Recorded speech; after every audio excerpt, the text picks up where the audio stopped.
Pak Pascal, Malaysia. Ustadz, bagaimana untuk dapat kelebihan malam Lailatul Qadar yang pasti dalam bulan Ramadan? Ada 30 box. 1, 2, 3, 4, 5, 6, 7. 30 box. Satu di antara box ini berisi door prize umroh. Bagaimana cara mendapatkannya?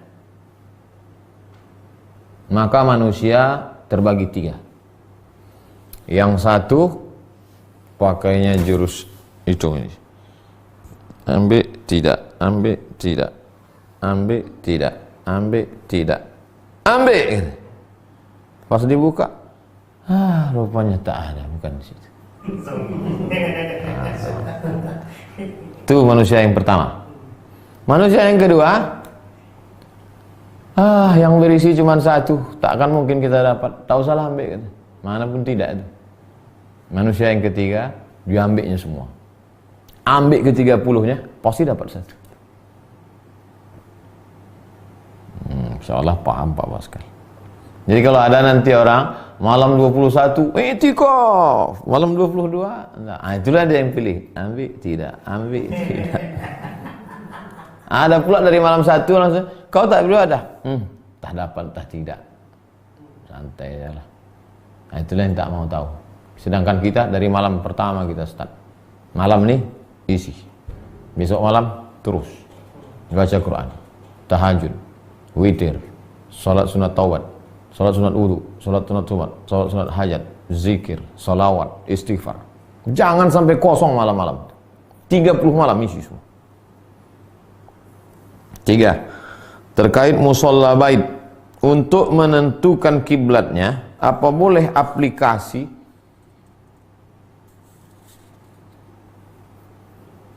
Masalah aplikasi ini Pak, kami sudah pengalaman beberapa kali kena aplikasi. Bertiga kami di kamar itu, tiga-tiga itu lain kiblatnya. Ini gara-gara aplikasi.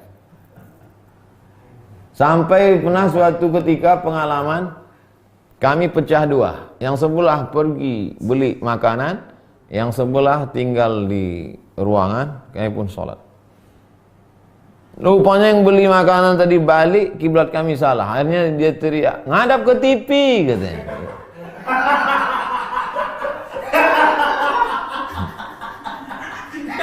Ini gara-gara aplikasi.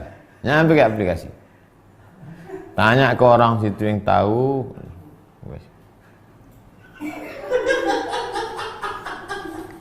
Bapak tinggal di dekat-dekat rumah tuh pastilah ada masjid, surau, musola. Bagaimana dengan wanita yang haid? Apakah boleh duduk-duduk di musola bait karena keterbasangan ruangan? Musola bait itu Pak darurat. Jadi karena tingkat darurat ini kan karena wabah corona, karena perempuan yang sakit, laki-laki yang sakit, wabah yang menyebar, atau perempuan yang tak ada mahram tak bisa keluar, atau karena keadaan tidak aman, ini tingkatnya darurat. Ya kan dia di musola bait itu. Jadi musola bait itu ruang cuma ruang tamu. Lalu kemudian ada anak gadis yang haid, gimana kalau dia lewat? Ya tak apa-apa, ini darurat ya. Darurat. Jadi di musola bait itu tak apa-apa dia lewat. Ruangnya cuma satu.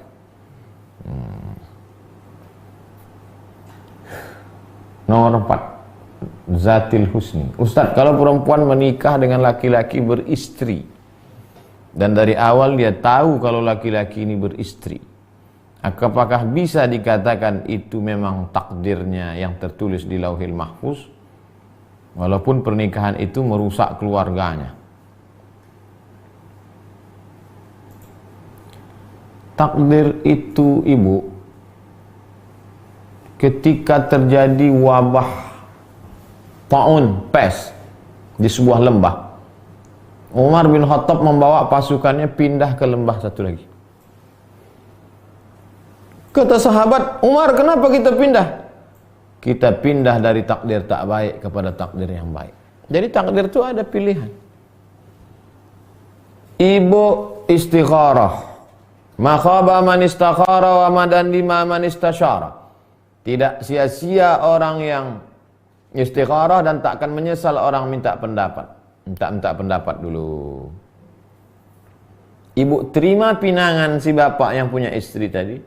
Setelah penuh pertimbangan, musyawarah, istikharah.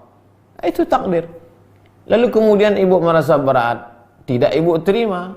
Itu juga takdir. Ada takdir pilihan. Begitu Umar bin Khattab memahami. Kita pindah dari takdir tak baik kepada takdir yang baik.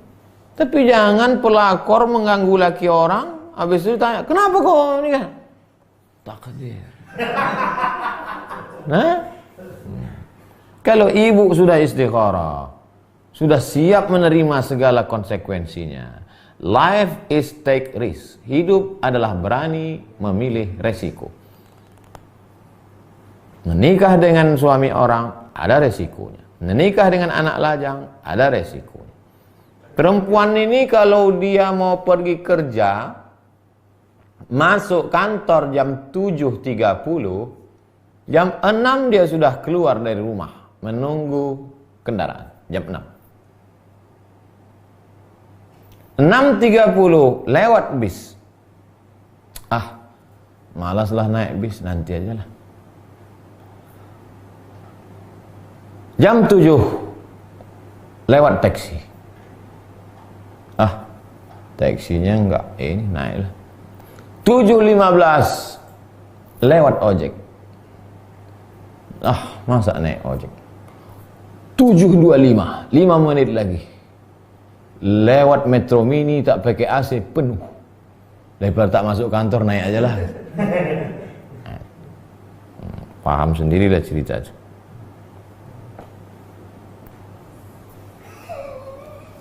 Terakhir, Pak M. Qasim. Ustaz, apa dalil saat membaca doa tolak bala telapak tangan dibalik menghadap ke bawah? Ketika berdoa untuk sholat istisqa yang awalnya sorban di kanan, pas untuk ini dipindahkan. Pindah. Untuk apa? Tafaul. Optimisme, terjadi perubahan. Sebagaimana berubahnya sorban dari sini kemari, begitu jugalah berubahnya dari panas menjadi turun hujan. Begitu juga dengan doa ini. Tafaul. Meminta keberkahan-keberkahan, maka tafaul sebagaimana untuk kebaikan minta, untuk keburukan. Allahumma dafa'an al-ghala wal waba wal fahsya. Ke sana atau ke tanah Pak Ustaz? Doa ini ada yang tangannya begini. Kalau tangannya begini, berarti waktu dolaknya begini. Kalau tangannya begini, waktu tolaknya begini. Cara berdoa pertama, tangan ke atas. Allahumma hadina fi man hadait. Cara yang kedua, menghadap ke wajah. Cara yang ketiga, dibukakan. Datanglah pula jamaah, entah di gang mana kemarin. Ustaz, kalau begini lepas dia di tengah, kata. Astagfirullahaladzim. Kau pikir nangkap ikan?